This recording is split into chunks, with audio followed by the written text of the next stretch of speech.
সংস্কার আর নির্বাচন পদ্ধতি নিয়ে বিতর্কে দেশের রাজনৈতিক দলগুলো অনেক ক্ষেত্রেই বিপরীতমুখী অবস্থানে। পরস্পর বিরোধী বক্তব্যের ফলে ঘোষিত সময় ফেব্রুয়ারিতে নির্বাচন হওয়া নিয়েও সংশয় জনমনে।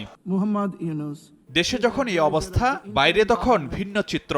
নিউ ইয়র্কে জাতিসংঘ সাধারণ পরিষদের ভাষণে ফেব্রুয়ারিতে নির্বাচন আয়োজনের ব্যাপারে আবারও নিজের অবস্থান স্পষ্ট করেন প্রধান উপদেষ্টা ডক্টর ইউনূস।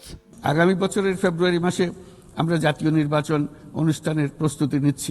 সরকার প্রধানের এই বক্তব্যে ইতিবাচক প্রতিক্রিয়া জানিয়েছেন ডক্টর ইউনূসের সফর সঙ্গী বিএনপি, জামাত, এনসিপি নেতারা। আমাদের কোন রকমের সংশয় নেই, উই আর কনভিন্সড যে আপনার ফেব্রুয়ারিতে নির্বাচন হবে। আমরা নির্বাচন ফেব্রুয়ারিতে করার জন্য প্রস্তুতি নিচ্ছি উইথ আওয়ার হাম্বল এফার্টস। আমাদের যেটা আছে, ফেব্রুয়ারিতে যে নির্বাচনের সময়সীমার কথা বলা হয়েছে সেটাকে আমরা ইতিবাচক হিসেবেই দেখি। নিউ ইয়র্কে দলগুলোর প্রায় অভিন্ন এই অবস্থান কি ধরনের প্রভাব ফেলবে সামনের দিনগুলোতে, এমন প্রশ্নে বিশ্লেষকরা মনে করেন এর প্রতিফলন ঘটতে পারে দেশের সামগ্রিক রাজনীতিতে। তারা রাজনীতি করেন, তাদের ওই ম্যাচুরিটি তো নিশ্চয়ই আছে।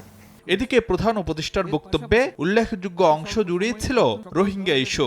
এর রাজনৈতিক সমাধানে মিয়ানমার সরকার ও রাখাইনের অন্যান্য অংশীজনদের ওপর চাপ প্রয়োগে আন্তর্জাতিক সম্প্রদায়ের প্রতি আহ্বান জানান ডক্টর ইউনূস, যা রোহিঙ্গা সংকট সমাধানে সুদূর প্রসারী ভূমিকা রাখতে পারে বলে মনে করেন বিশ্লেষকরা।